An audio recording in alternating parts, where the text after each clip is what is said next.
Assalamualaikum warahmatullahi wabarakatuh. Gimana kabarnya anak-anakku semuanya? Semoga kita semuanya dalam keadaan sehat walafiat dan selalu dalam lindungan Allah Subhanahu wa taala. Senang sekali kita bisa berjumpa lagi walaupun berjumpanya anak-anak hanya bisa mendengarkan suaranya Bu Lisa. Nah, sebelum pelajaran kita mulai, mari kita membaca doa bersama-sama. Bismillahirrahmanirrahim. Raditu billahi rabbah wa bil islami dina wa bi Muhammadin nabiyya wa rasulah. Rabbi zidni ilma warzuqni fahma. Shadaqallahul azim. Dan anak-anakku sekalian, sekarang kita mempelajari tentang ikhlas dan memohon pertolongan kepada Allah Subhanahu wa taala. Yang pertama yaitu ikhlas. Apa sih ikhlas itu? Ikhlas menurut bahasa artinya bersih, lurus, dan murni. Ikhlas menurut istilah artinya mengerjakan sesuatu kebaikan dengan memurnikan niat hanya karena Allah. Jadi, ikhlas itu melakukan segala sesuatu hanya ingin mendapatkan ridho dari Allah, tidak mengharapkan imbalan atau pujian dari orang lain. Adapun lawan dari ikhlas yaitu riya. Riya itu artinya adalah pamer.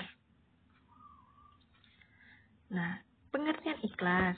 Ikhlas menjadi syarat utama diterimanya amal perbuatan. Jadi segala sesuatu apabila kita niat baik, maka akan mendapatkan ridho dari Allah. Dan amal kita juga akan diterima oleh Allah. Misalnya, kita melakukan sholat. Kita melakukan sholat dengan niat hanya karena Allah. Maka sholat kita akan diterima oleh Allah.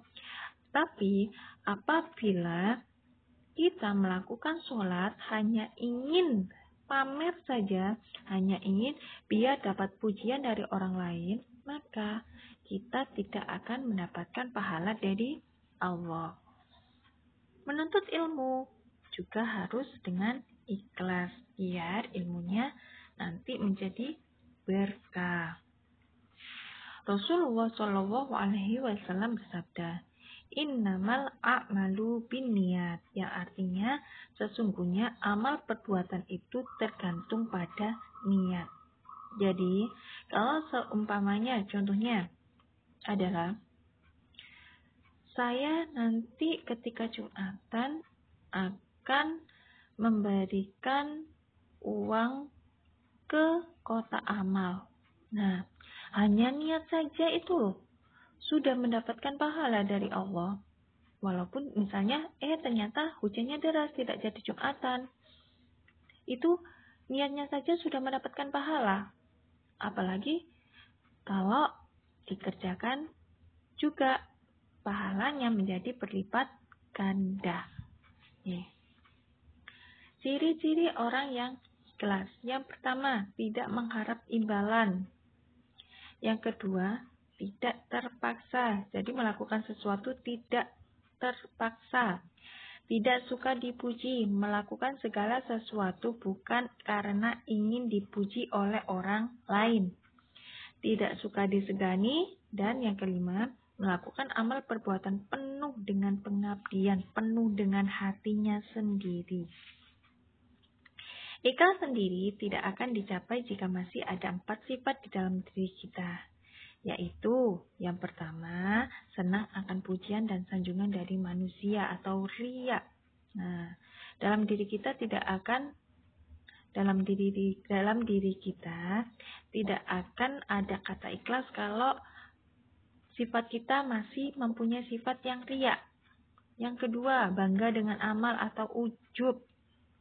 Maksudnya gimana bangga dengan amal? Nah, seperti gini. Ujub itu sama dengan pamer. Seperti kalau misalnya anak-anak habis sodako ke fakir miskin sebanyak 50.000. Terus diceritakan ke teman-temannya. Diomongkan, aku loh habis beramal sebanyak 50.000. Banyak kan? Nah, kalau seperti itu nggak boleh ya. Pahalanya akan hilang. Yang ketiga, beramal supaya dilihat atau didengar atau nama lainnya sum'ah. Yang keempat, mengharapkan balasan dari manusia. Itu yang tidak boleh. Apabila kita melakukan segala sesuatu dengan ikhlas, banyak sekali manfaatnya. Yang pertama, hati menjadi tenang dan tentram. 2. Amal ibadah kita diterima oleh Allah. 3. Diangkat derajat dan martabatnya. 4. Doa kita akan dikabulkan. Dan yang kelima, dibukakan pintu ampunan, dihapuskan dosanya, dan dijauhkan dari api neraka. Tadi apa anakku kebalikan dari sifat ikhlas? Ya, betul sekali, riya. Okay. Dan sekarang yang kedua, mohon pertolongan. Kita memohon pertolongan hanya kepada Allah. Tidak boleh memohon pertolongan kepada dukun, kepada segala sesuatu yang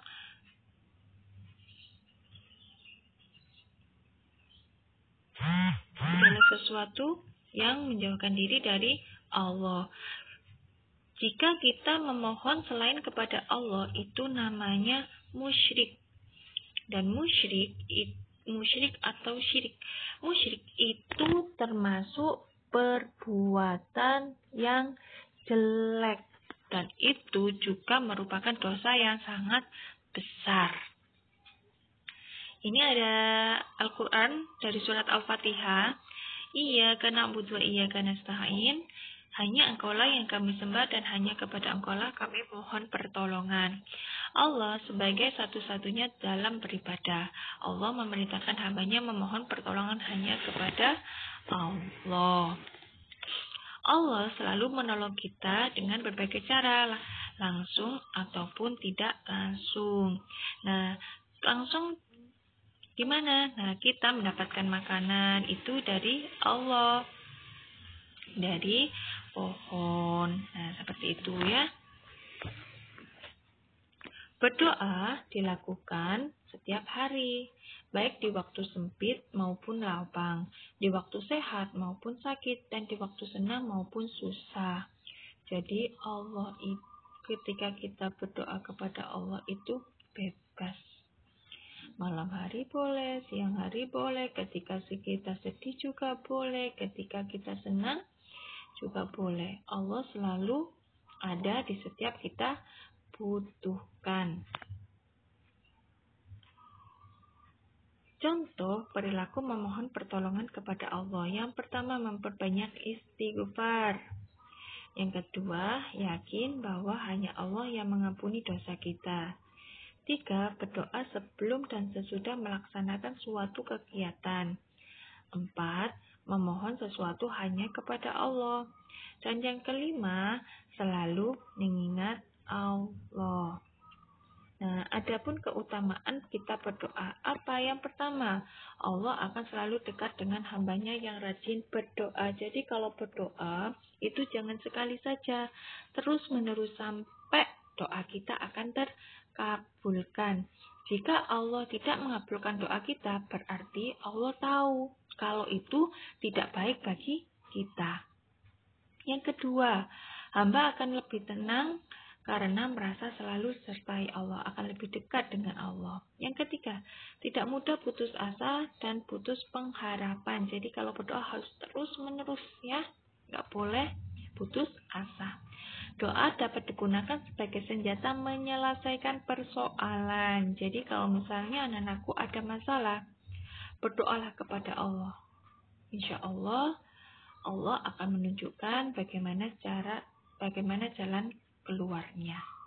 Dan yang kelima, rajin berdoa sebagai pertanda ahli ibadah. Nah, kenapa kok dikatakan ahli ibadah?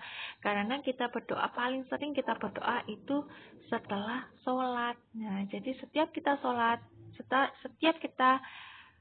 selesai sholat, kita berdoa. Jadi dikatakan pertanda ahli ibadah. Demikian penjelasan dari saya, kurang lebihnya boleh saya minta maaf. Assalamualaikum warahmatullahi wabarakatuh.